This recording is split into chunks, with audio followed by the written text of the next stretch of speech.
I rekao je, majko, nikad te više neću vidjeti.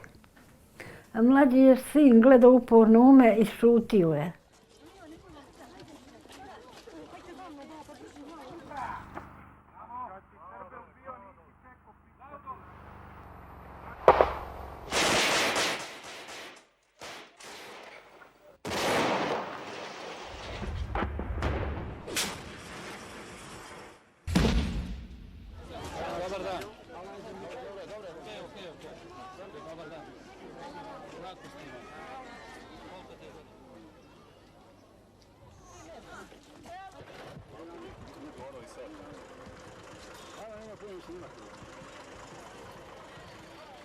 Bio je četnik u autobusu i zaustavio je autobus i rekao da pogledamo svoje sinove i muževe. Ja sam ugledala svoga Mustafu kako sjedi na međi.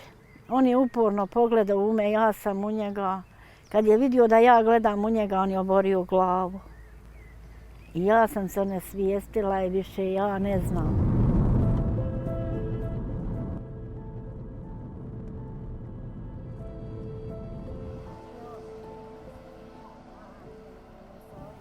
Njihke su tale otjerali ovdje na igralište.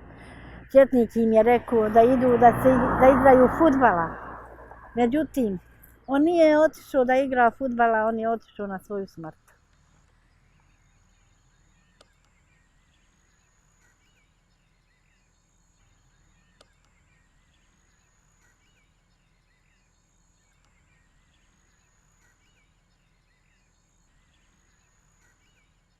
So on 17 July, it's the finalization, in fact, of the burial process. And here we have a picture, it's the only aerial imagery on which we can see bodies.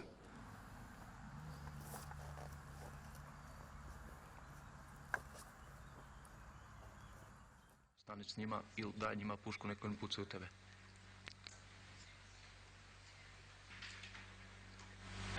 Počeli su stižu autobusi, izvodili su ljude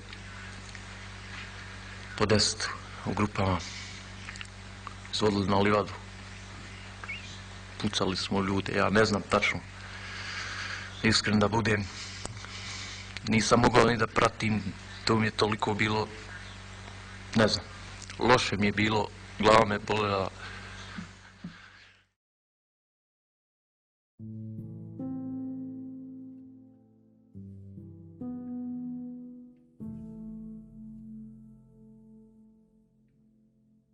Ovdje na ovome mjestu, u Konjević polju, su poznale moje komšinice moga muža. Kako nosi ruke ovako njega i njegovoga brata i tetića i otjerali su ih prema Kravici.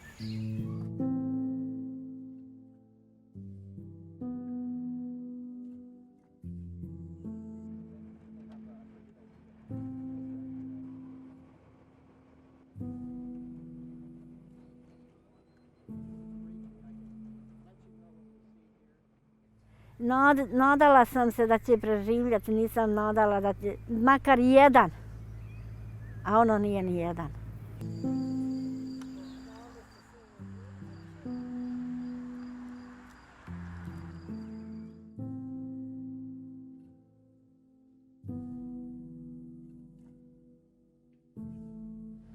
Time has come for General Mladic to be held accountable for those crimes.